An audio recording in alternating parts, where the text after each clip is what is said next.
Kasi ang pangat ng pao, parang luya.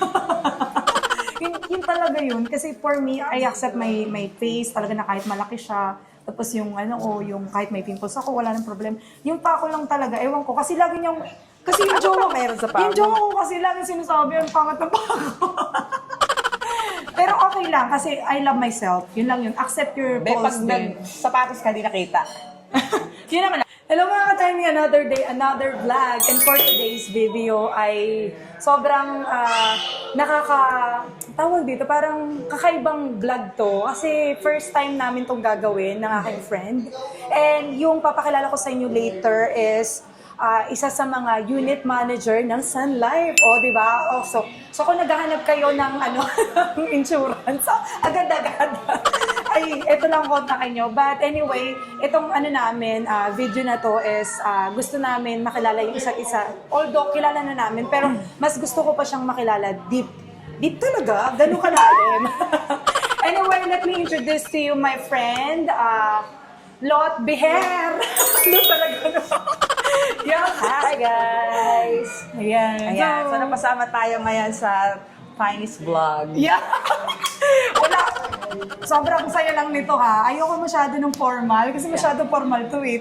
Hindi na tayo pwede pang formal. Kaya nga. Grabe. Pagbardagulan ng peg. Sobrang saya ko kasi first time natin to gagawin, di ba? Matagal na natin plano to. Pero Matagal ngayon ba? Wala, last year? Oo, pero ngayon ko lang talaga siya nagawa kasi ngayon lang din naman ako nagstay dito sa Quezon Province. So, handa na ba kayo? Itong challenge na to is Handa na ba question kayo? and answer. So, question and answer. Bubunot po kami dito. So, 5 question lang to, then sasagutin namin siya isa-isa. So, handa na ba kayo? Keep Handa on na ba kayo? watching!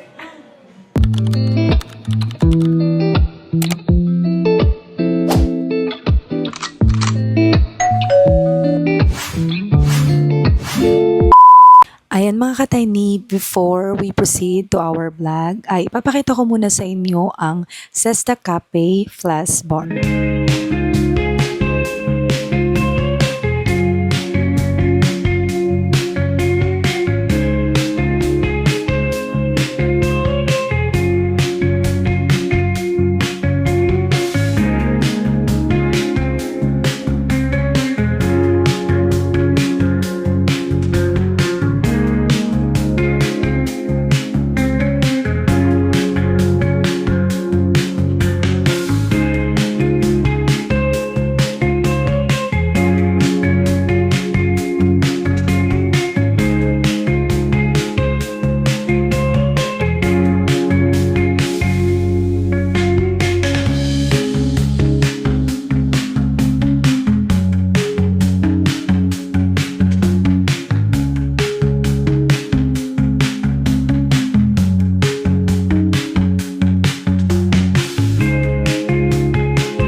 So, sino bang una? Ako o ikaw?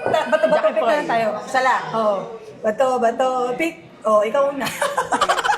Okay, so, isang tanong lang is, hindi ba to rated SPG? Hindi naman. Baka wala ano ka tayo ba? ng lisensya ha, sa Grabe pagkaguro naman. at sa Ano yan? pagka-financial Talagang advisor. pinag-isipan ko yan. Kasi pinag-isipan. Iba Pero yung- sa'yo iba yung naman yung sure. sagot. Okay, so ako yung mag-pick ng question for you. Hindi, ikaw muna, tapos sasagot, tapos Ako yung sagot. ikaw unang magpipick, tapos after mo, tapos nasagot na natin pareho, ako naman ang So I'll pick a question and then... answer it. Then I will answer it So ako yung as well. sagot. Alright. ikaw muna una kasi first una eh. question. Napakaano ng sulat, no? Hindi mo ba yan? Ang lalim pala itong tanong mo, Bes. Pwede naman Tagalog, ano ka ba? When was the last time you choose yourself? Taray, di ba? Asa mo yan? When was the last time? Char! Ano ba? Ano? When was the last time you choose yourself? Ang Lagi dami ko naman pinipili yung sarili ko. Hindi Ay, nga taray, lang ang ganun dami. ka-priority. Kasi syempre, kapag ikaw ay isa lang may bahay, Taray, sana ako may bahay.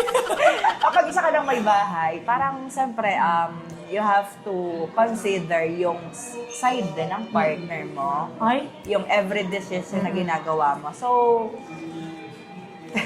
lumayo na sa tanong. Lad, lagi natin dapat piliin ang sarili natin. Kasi, sabi nga, di ba, kung mag-i-invest ka, lagi Yeah. sa sarili mo. True naman. Yan. So, Ako naman first masasagot question. Ayun yan. naman, di.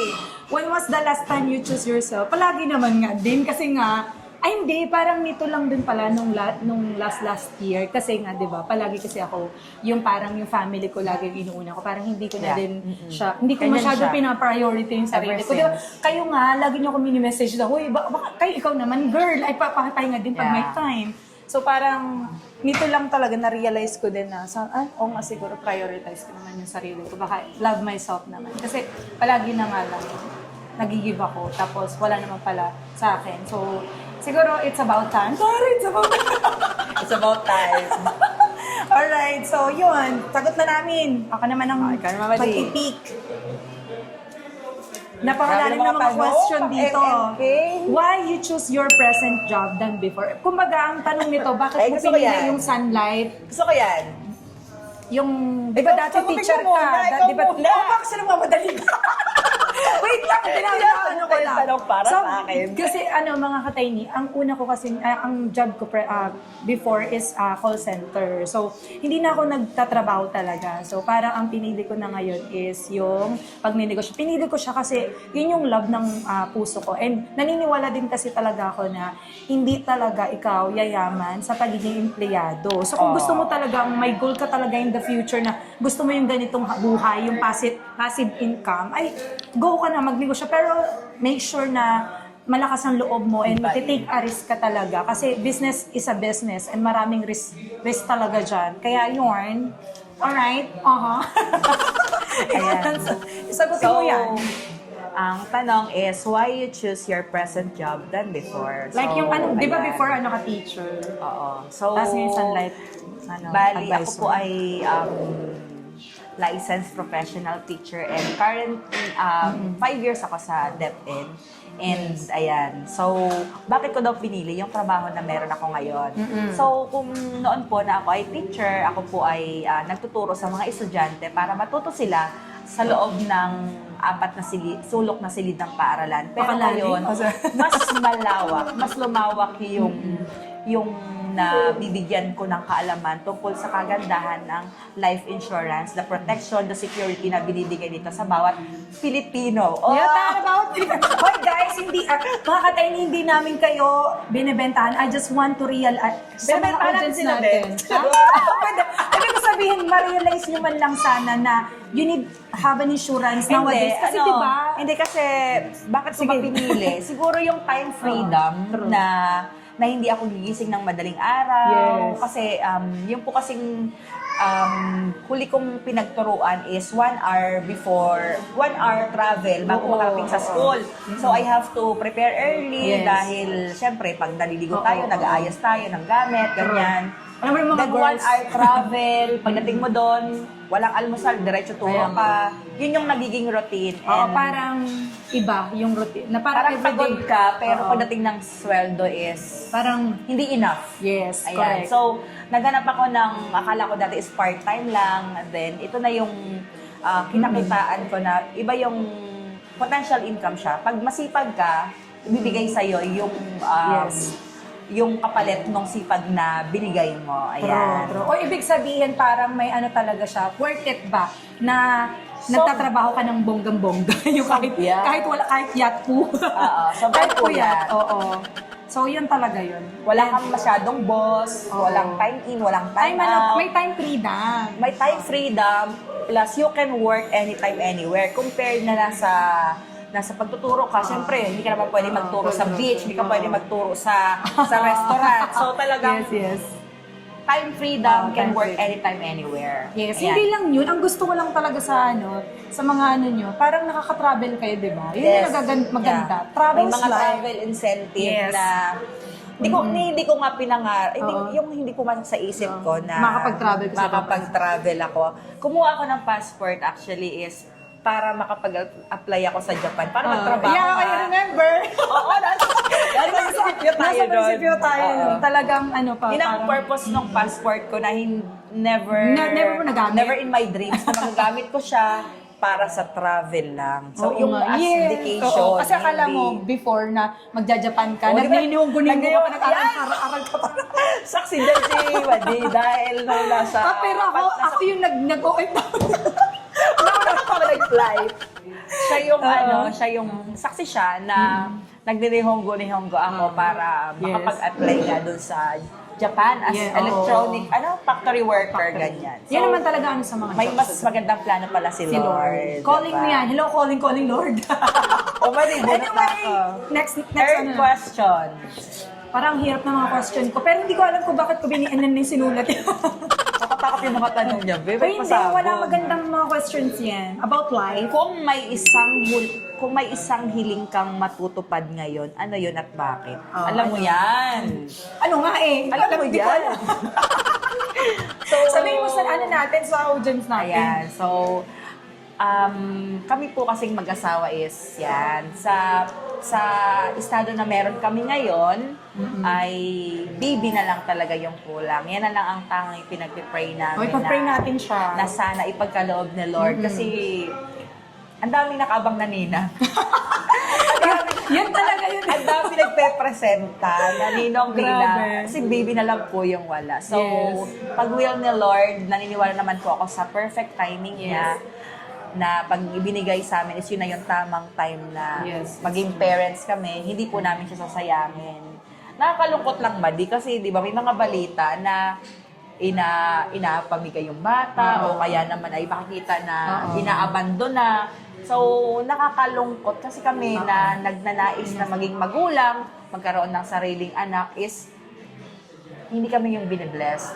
Pero, sorry to ask, mayroon, kunwari na dumating sa point na, mayroon din ba kayo na para napag-uusapan na, like, personal kasi to, sorry. Pero like, mag-ampon, ganun ba? Mayroon kayong ganun pinag-usapan naman kami, open naman kami Okay. about mag-adapt. Oo. Pero syempre, mas maganda yung sarili ko. Yun naman, syempre, gawin mo na kasi. Feeling ko naman ay maganda ang akala pa sa life.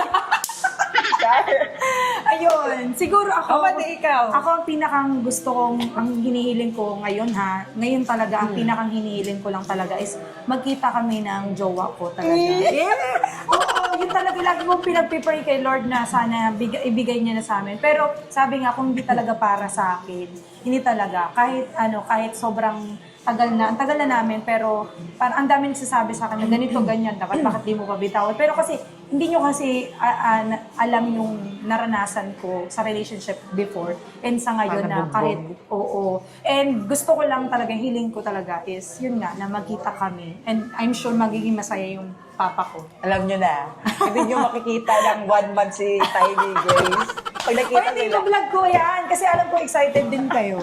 Ayun, ako Kasi naman. masakit ang buong katawan niya. Akala ko ba? Anyway, let's move on to our next question. Ang question is, ano yung pinaka-biggest insecurities mo sa part ng body mo? Tanong sa'yo yan, be. Kaya nga, sabi ko lang sa excited ka. Na parang ako ang pinakang ano ko talaga is yung paa ko, yung pit ko. Kasi, kasi ang pangat ng paa ko, parang luya. yun talaga yun. Kasi for me, I accept my face talaga na kahit malaki siya.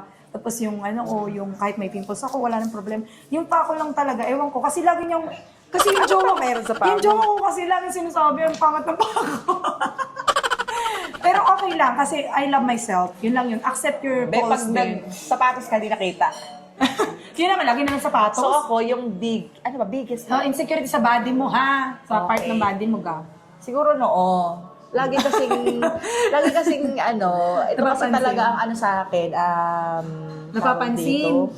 Oo, napapansin. Lagi siyang sinasabi na, yung, lalo na May airplane ka na ba? Oh, yan, Sa may panahon sariling dati. daw, may sariling May sariling may sariling airport. airport. Ganun ba Pero, yun? Sama naman noon? depende naman sa pagdala mo, be. Oo, maganda naman si Mading Lot, kala nyo ba? Oo, pag nag-box ako, be, hindi Yeah. na yan kita. True. So, last question. Kung may isang tanong ka sa buhay mo ngayon, ano yun? Ano yung question mo na gustong-gusto mong, tanong sa sarili, Na hindi ko pa nasagot ngayon? Parang ganun ba? Oo, parang ganun. May isang tanong ako ngayon. Isang tanong na gusto mong malaman talaga. sa sarili mo na ano yun? Siguro bakit maagang kinuha sa amin si Papa? Kasi ano ako nun eh. Oo, Ano ba yan? Naiiyak ako. age 16 lang ako nun. As in, muwang pa. Ano lang ako nun, graduating ako. 1 week before mag-graduation kami ng high school. So, bakit, ang tanong ko is, bakit ganun kaaga na hindi man lang niya nakita yung buhay namin na meron kami kayo ngayon. asawa, meron mga anak, katulad ni ate, marami siyang anak, di ba? Hindi niya, And also the achievement that you have right yun. now. Siguro, alam ko naman, May what is reason. over there. Pero iba pa rin yung physical natin nakakasama yung mahal natin. Pero, naniniwala naman ako sa plano ni Lord na may dahilan. Pero yun yung tanong, bakit ang aga? Bakit ang aga sa amin kinuha si Papa? Parang actually yung yung sagot ko parang ganun din sa'yo. Parang may similarity kasi 'di ba? Alam mo naman na wala na akong mother. And alam ng mga ng mga audience ko na kilala talaga ako na wala na akong mama. And lagi kong tinatanong yun, bakit hindi mo na alam mo yun yung pinalakad mo na ako sa aisle, yung ganun na parang tapos yung makita ni ng mama ko na ayan na may na-achieve na ako, nakita yung mga plano namin before na hindi alam ng iba Na into reality. Into reality na nakabili ng ganito, nagkaroon ng ganyan. Pero ako naniniwala talaga ako. Nung napanood ko yung Rewind, doon ko lang naisip na si Lord pala may reason kung bakit kinukuha yung tao dahil because para maging strong tayo yan, para maging matatag ka sa hamon ng buhay. Yes. No, kasi kung parang nandyan yung tao na yan, parang hindi ka mag-isikap, hindi ka mag-grow as a person, kasi nga, andyan naman si Papa. Andyan naman si Mother. Mama. Parang ganon. So, parang may reason. Oo, naging nga kami nun, parang dumating sa point na nag-part-time ako para may pangbaon. So, parang yun. naalala ko yun. Oo. Part-time ka Madami dahil. tayong Siguro kaya nadala ko din siya hanggang college nagtitinda ako. Hanggang ngayon na sales pa din talaga. Kung Diba? talagang Chinelas, binibenta ko mga tusino, lahat. Patol tayo dyan, be. Basta marangal. Yeah, basta marangal. Huwag naman yung easy money. Walang easy money. Walang ganun. Pero ako talaga, ang pinakang natutunan ko lang talaga nung nawala yung mama ko, parang nagsumikap ako para ma-achieve naman yung mga ganito. Katulad niyan, yung madala ko si Papa sa ganyan dati na. Kaso nga lang, syempre, may edad na din naman. Pero yun na lang talaga yung pinakang ko sa buhay na. Makita ni Papa yung achievement ko. Yes. Siya na lang kasi. Siyempre, siya naman natin, yung papa mo at yung mama ko, yung nakatingin sa, Andiyan siya. Siya nakatingin. Anyway, ayun, sobrang deep, di ba? Alam ko naman na, nagugulat ka. Pero talaga yung question na yun. Galing din. Alam mo, drama. Minsan ayoko ng madrama, pero minsan talaga mapapadrama ka talaga. Kasi, hindi nyo din kasi pamilya. Malulungkot ka talaga. Sila kasi yung dahilan kung bakit tayo nagsisikap, Yes, kung bakit natin ginagawa yung mga double Double job, di ba? Oo, katulad ko na walang kutang. Di ba yung halos wala ka ng pahinga? Pero pag nakikita mo naman na May na-achieve ka. may na-achieve ka, may nakikita ka na meron kang nabibigay sa kanila, so true. galing doon sa pinaghirapan pinaghirapan mo, mo. sa effort mo na yon. Sobrang worth it yun. Yes. Thank you so much, Madi, for your wisdom. Wisdom tooth. Ayan, maraming salamat, Mading Lot, for having you dito sa aking video. Sobrang medyo kinakabahan ako kasi hindi ko alam kung paano ko gagawin siya. Parang lalim pa naman ito magsalita. Parang baka na naman ako nito. Pero gusto ko kasi yung alam mo naman, di ba? Parang Impromptu nagano lang. lang tayo, Yes. impromptu. Wala tong pinala Walang namin script. pero hindi niya alam yung mga question. Ako lang nakakalam ng Oo. question. So, sobrang thank you, Madi, for Yan. Thank having you, me Madi. here in my content. Sa susunod, malay mo naman pag May part susunod- 2 to, be. Oo, may part 2, malay mo may baby na siya. O, Thank you, Lord. Tapos Ganun kasama yun. ni Badi-badi yung kay Oo, Jojo. malay nyo, diba? Anyway, maraming salamat mga katini for watching. And syempre, hanggang dito na lamang muna kami. And don't forget to follow, like, and share! Bye, guys! Happy Valentine's! Bye, mga katini! Love you!